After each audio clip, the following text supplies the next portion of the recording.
네, 시청자 여러분 안녕하십니까? 지역의 이슈를 전문가와 함께 분석해보는 시간 헬로 이슈 토크입니다. 4.15 총선이 불과 한 달여 앞으로 다가왔습니다. 많은 변수 때문에 끝날 때까지 끝난 게 아니다 이런 말까지 나오고 있는데요. 얼마 전 미래통합당이 발표한 공천 명단에서 경남 지역 빅보이들의 대거 컷오프 소식이 전해지면서 여러 셈법의 지역 정치권과 민심이 술렁이고 있습니다. 그래서 오늘은 다양한 분석으로 이번 선거 판도를 분석해보는 시간 갖겠습니다. 오늘 함께해 주실 두 분 나오셨습니다. 네, 유진상 단디정책연구소 소장 그리고 안소동 시사평론가 나오셨습니다. 반갑습니다. 네, 반갑습니다. 네, 소장님 이번 경남 빅보이와 중진의 대거 컷오프 소식 들리고 있는데요. 어떻게 네. 보십니까?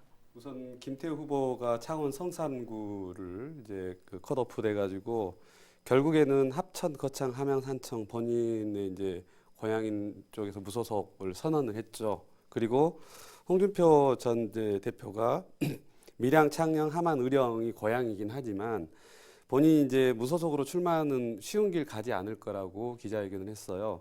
쉽게 말해서 이번 주말까지 판단을 보류하고 중앙당에다 압력을 계속 이제 강도 높게 압박하고 있지만 사실상 고향은 일단은 선거 불출마를 암시한 셈입니다. 양산으로 갈지 또 대구로 갈지 어쩔지는 이제 아직 결정이 안 난 상태라고 볼 수 있고요. 사실 미래통합당은 이제 김태호 후보 같은 경우 무소속으로 출마해서 그 지역이 이제 워낙 그 본인들 강세 지역이기 때문에 표가 분산된다 해도 뭐 승산이 점쳐지는 지역이라고 판단했을 테고 그래서 차라리 이런 기회에 그 소위 말하는 빅보이라는 그 컷오프 형태를 통해서 개혁과 혁신 이미지를 이제 강하게 어필하려고 한 것 같습니다. 네. 그래서 이제 뭐 미래통합당 같은 경우는 양산이나 성산구에서 흥행이나 어떤 다른 걸 하려고 하다가 괜히 패배할 확률도 꽤 높은 것이거든요.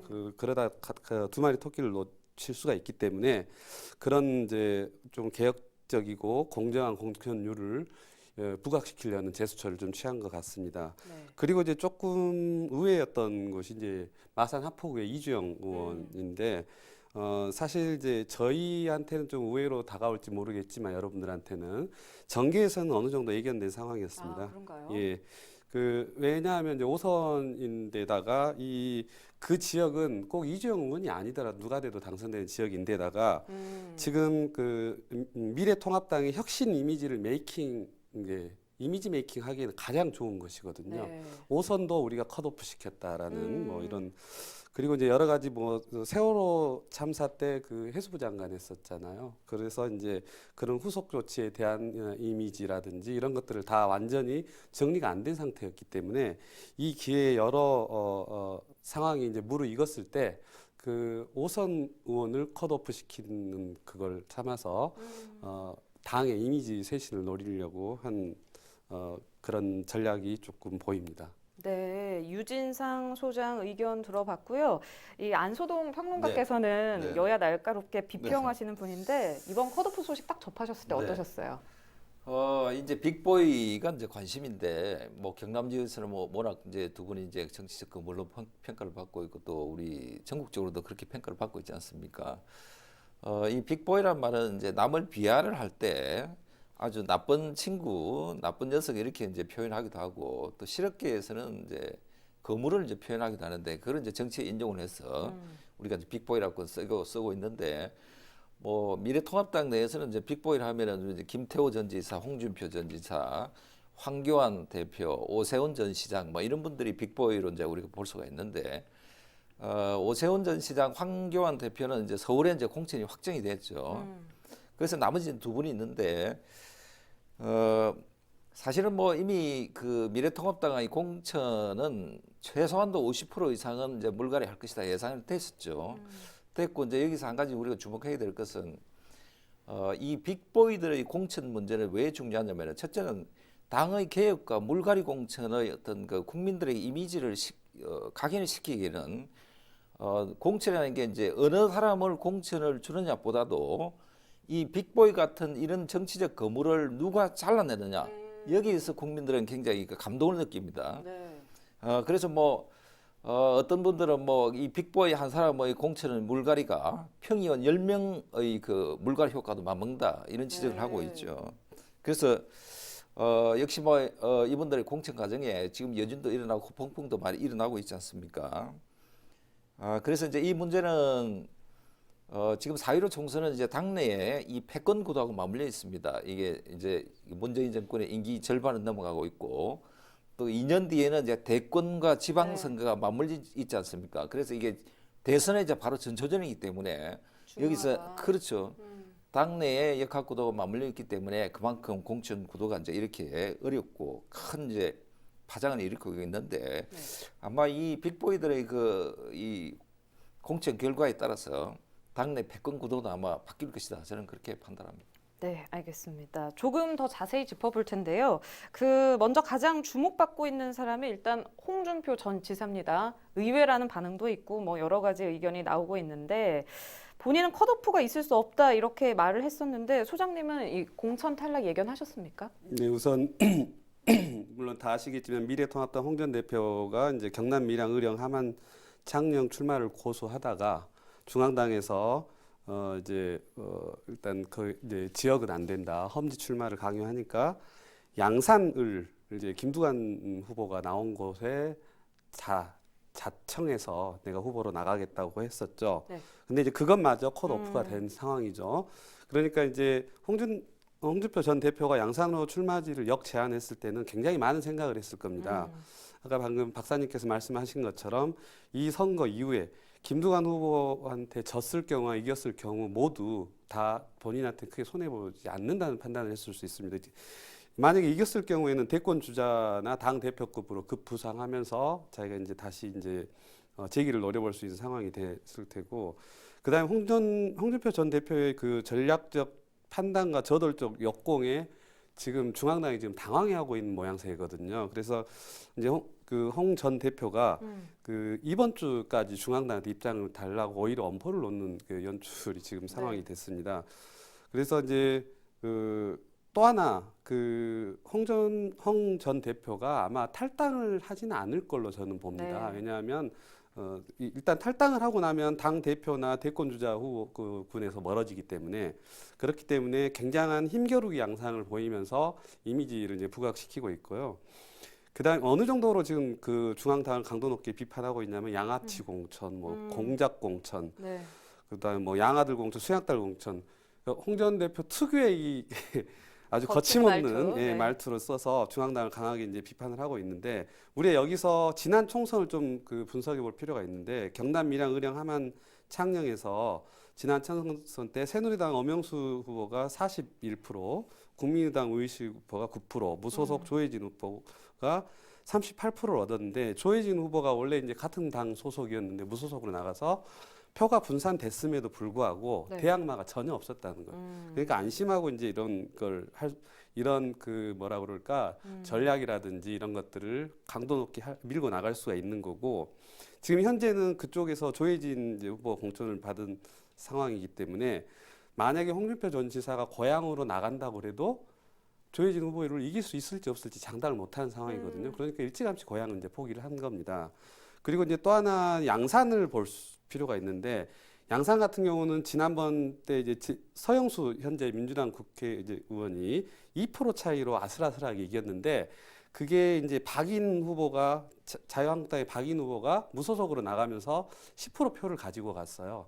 그러니까 이 경우 굉장히 복잡한 이제 셈법이 되는 거죠. 그래서 홍 전 지사도 이런 부분을 생각하고 있을 테고, 양산이 쉽지 않다는 게 이번에 또 경찰서장 출신인 조성환 후보를 민주당에서 등판을 시켰거든요. 네. 그래서 양산이 결코 만만한 지역이 아니기 때문에 이런 상황을 오히려 이제 이용해서 이용한 거죠. 중앙당에다 강하게 나를 잘 활용하든지 아니면 선거에 지든지 이런 엄포를 놓고 있는 거죠, 지금. 네, 홍 전 지사의 기분이 상당히 언짢아 보이는데요. 기자회견을 분석해 볼 때요. 밀양, 의령, 함안, 창녕 뭐 말씀하셨지만 배제된 걸로 보이고 양산이나 대구가 아니겠냐 이런 시각들이 많거든요. 어떻게 네. 보십니까? 뭐 역시 이제 홍 지사는 뭐 정치적인 이제 거물이고 수가 높고, 특히 이제 이 고사성어라든지 중국의 역사 뭐 이런 것을 인용을 해서 자기 이제 정치적 그 어떤 진로나 이제 결단을 이제 우회적으로 표현을 잘하는데, 네. 효수라는 말을 썼죠. 효수. 이 효수는 이제 조선 세조 때부터 이제 그 적이나 어떤 모반죄를 일으킨 이제 역적의 이제 목을 잘라서 공중에 매다는 걸 효소라고 합니다. 그래서 이제 홍 지사가 나는 이제 우리 그 미래통합당의 300만 당원이 지지하는 동지지 적이 아니다. 내 목을 칠 수가 있겠는가 이렇게 해서 버티다가 양산을 갈 때는 이제 내가 목을 이제 반쪽은 내놨죠. 그래서 이제 그때 공관위원장이 반의 성공이다, 절반의 성공이다 이런 평가를 했죠. 그래서 저는 양산쯤에는 이제 경상남도에서는 험지니까 네. 공천이 아마 가능하지 않겠나 이렇게 이제 다들 예측을 많이 했습니다만은 결국 양산에서도 이제 자기 반의 목까지도 다 이제 당에서 다 가져가 네. 버렸죠. 그래서 결국 홍 대표는 이제 당으로부터 효수를 당한 셈인데 이제 관심은 이제 홍 대표가 이제 앞으로 어떠한 행보를 취할지 두 가지로 볼 수가 있어요. 하나는 이제 무소속 출마 그리고 하나는 불출마 이렇게 볼 수가 있는데 지금 마지막 공은 이제 황교안 대표에게 던져놨죠. 네. 12일 날 아마 미래통합당에서는 최고위원회가 열립니다. 이 공천의 마지막 의결은 최고위원회에서 하게 돼 있는데 여기에서 아마 공천을 번복하든지 재의결 뭐 이런 절차가 있을 수가 있는데 저는 뭐 현실적으로 당내 역학 구도적으로 불가능할 것이고 그렇다면 12일에 이제 최종적인 결론이 나올 때까지는 홍 대표가 아주 불멸의 밤을 보내겠죠. 우리 시애틀의 잠 못 이루는 밤 유명한 영화가 있지 않습니까? 그래서 양산의 잠 못 이루는 밤을 아마 홍 대표가 한 일주일 정도 보내지 않을까 하면은 마지막에 결단이 나오겠죠. 네, 안 평론가 의견 들어봤습니다. 이 홍 전 대표에 이어서 김태호 전 지사의 그 공천 여부도 굉장히 관심을 받았었는데요. 결과는 탈락이었습니다. 공천위에서 이렇게 결정한 이유가 어떻게 될까요? 우선 이제 본인이 이제 하려고 했던 창원 성산구를 많이 점쳤었고, 그다음에 이제 김태호 지사의 이제 고향인 네. 그쪽 지역이 지금 컷오프가 된 셈인데 창원 성산구 패마저도 지금 벌어졌거든요. 근데 고향 지역은 우선 여기 성산구를 좀 잠깐 살펴볼 필요가 있는데요. 네. 강기훈 전 국회의원이 1년 전 재보선에서 정의당 여영국 의원한테 약 500표 차로 지금 아깝게 진 지역입니다. 그러니까 굉장히 근데 강기훈 후보 같은 경우는 거기서 4번을 도전해서 한 번 국회의원이 된 적이 있단 말이에요. 그러니까 굉장히 그 표밭을 많이 공들여서 다져놓은 후보고 창원 성산구 같은 경우는 18만 명 유권자 중에 노동자가 10만 명입니다. 그리고 전국에서 38살, 유권자의 평균 연령이 38살로 가장 낮은 지역이에요. 그래서 굉장히 특이한 지역인데 젊은 유권자에다가 노동자층이 많은 곳에 미래한국당이 승리하기가 굉장히 힘듦에도 불구하고 그렇게 아깝게 석패를 한 곳이라는 거죠. 그래서 도지사를 했던 김태호 후보가 나온다 하더라도 여기는 승리를 점칠 수 없는 부분인데다가 또 하나 어떤 변수가 생겼냐면 강기훈 후보가 이제 경선을 하게 될 같은 당의 최응식 후보가 한국노총 소속의 이제 미래통합당 전국노동위 부위원장입니다. 그러니까 노동자 표를 많이 끌어안을 수 있는 분하고 경선을 하게 돼서 네. 만약에 둘 중에 한 분이 이제 승리를 해서 노동자 표가 상당한 결집력을 갖게 되면 이 전에 석패했던 걸 또 이게 극복할 수가 있는데 이런 상황에서 김태호 후보를 등판을 시킨다 그러면 오히려 이제 불에다가 기름을 붓는 꼴이 될 수가 있기 때문에 그런 것을 감안을 한 것 같아요. 그리고 지금 정의당 여영국 후보는 단수 공천이 됐고 또 하나 변수가 민주당에서 그동안 계속 범야권, 범연대 진보 세력한테 후보를 양보를 해왔었는데 네. 이번에 민주당에서 이흥석 전 민주노총 경남 본부장을 단수 공천으로 확정을 했단 말이에요. 강력하게 우리가 이번에는 양보하지 않겠다는 의지를 표명한 셈인데 끝까지 이제 두고 봐야겠지만 이런 변수가 생겼기 때문에 강기훈 미래통합당한테는 굉장히 호기가 온 거거든요. 그래서 갑자기 기존에 있던 후보를 바꿈으로써 이 노동자와 젊은 층의 유권자 표심을 흔드는 것보다는 그렇지 다른 판단을 한 것 같고요. 네. 지금 결국에는 여기서 보수 대연합과 범진보 진영 다인일화가 가장 큰 관전 포인트가 될 거고 아마 그리고 이제 김태호 지사가 이제 합천 거창 함양 산청에 출마를 선언을 했잖아요. 무소속으로. 네. 김태호 지사 입장에서도 성산구나 이런 험지보다는 이제 그쪽으로 가도 자기가 충분히 승산이 있다고 판단을 한 겁니다. 지난 총선 때 새누리당에서 거의 56%, 민주당에서 16%를 얻은 것이기 때문에 표가 분산된다 하더라도 분산된다 하더라도 충분히 승산이 있다고 판단을 해서 그쪽으로 갔고 김태우 후보는 그걸 분명히 했습니다. 네. 거기서 나중에 승리를 하고 다시 자기 당으로 돌아오겠다고 분명히 했기 때문에 뭐 그런 상황입니다. 지금. 네, 알겠습니다.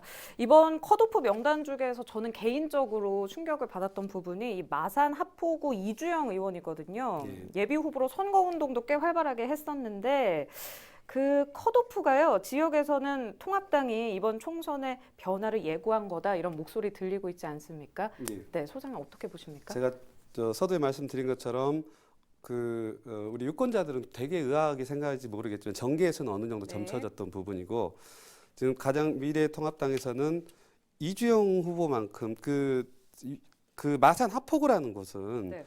20대 총선 당시에 경남 최고 득표율 65%를 이주영 후보가 이제 했고 네. 그 이전 두 번, 세 번 그 이전 총선에서도 65%대를 계속 표를 얻었던 곳이고 그런 보수 성향이 아주 강한 지역이고 유권자 연령이 높은 지역이기 때문에 지역 색깔이 이런 곳에서 5선씩이나 한 국회의장 출신의 그런 분을 컷오프 시켰다는 그런 이미지 쇄신에 가장 적합지라고 생각을 했을 겁니다. 네. 근데다가 또 하나 또 뭐가 있냐면 2017년 대통령 선거 때 문재인 후보가 30%, 홍준표 후보가 45% 상당히 근접한 표차를 보였단 말이죠. 그래서 분위기 위기감 뭐 이런 것들을 감지를 했을 테고 또 어떤 게 있었냐면 5선 국회의원이 있는데도 마산 하포구는 저성장, 후퇴 그리고 국민들의 불만이 굉장히 많았습니다. 그리고 세월호 참사 때 해양수산부 장관을 지냈는데 거기에 대한 책임 소재가 아직도 뭐 분명하지 않다. 뭐 이런 것들을 남아 있기 때문에 지금 상황이 또 코로나 사태로 세월호 상황하고 좀 비슷한 유사한 상황일 수도 있잖아요. 그런 것도 염두에 뒀을 테고. 그다음 이제 상대 당인 민주당에서 청와대 행정관 출신 이제 박남현 후보를 단수 공천을 했는데 네. 46살입니다. 인기몰이가 상당한 상황이고 하기 젊은 때문에 후보네요. 네. 그런 위기감도 어느 정도 작용을 했을 걸로 판단이 됩니다. 네, 이 당내 혁신 이미지를 구축하기 위해서 이 부분을 좀 이용한 것 같다라고 말씀하셨습니다. 생각해보면 정치가 참 잔인하구나 이런 생각이 네. 드는데요. 이번 공천 결과 보면서 네. 안소동 평론가께서는 네. 어떻게 보고 계십니까? 보통 이제 정치판에 선거는 이제 우리 뭐 스포츠라든지 전쟁과 비교를 많이 하죠. 이제 스포츠는 이제 경쟁이 치열하지만은 공정한 룰이 있고 또 패배를 인정하는 이제 이런 게 스포츠지 않습니까? 그리고 거기는 이제 금메달이 있으면 또 은메달도 있고 거기 충분한 보상을 하는데 네. 정치는 제로섬 게임이죠. 지고 나면 이제 이긴 분은 위너 올 테이크라고 해서 모든 것을 다 가지게 돼 있고 진 분은 이제 모든 것을 다 잃어버리게 돼 있죠. 그래서 이제 정치가 이제 잔인하다 이런 얘기를 하는데 내면적으로는 뭐 전쟁과 같다. 이제 우리가 이렇게 평가를 하죠. 그래서 홍 지사가 이제 표현했듯이 효소란 말 그리고 또 학살이나 이런 얘기가 나올 정도로 전쟁과 같은 선거다. 저는 그렇게 뭐 정의를 내리고 싶습니다. 네. 앞으로 어떤 식으로 상황이 펼쳐질지 참 주목이 되는데요. 오늘 두 분과 말씀 잘 나눠봤습니다. 감사합니다. 네, 오늘은 유진상 단디정책연구소장, 안소동 시사평론가와 4.15 총선 경남 지역 후보들의 컷오프 대회 분석해봤는데요. 총선을 앞두고 개봉한 영화가 있습니다. 정직한 후보인데 이런 대사가 나옵니다. 선거는 쇼다. 무대와 무대 뒤를 모두 볼 수 있는 유권자의 지혜가 필요한 때가 아닌가 싶습니다. 오늘 헬로 이슈 토크는 여기서 마치겠습니다. 시청해주신 여러분 고맙습니다.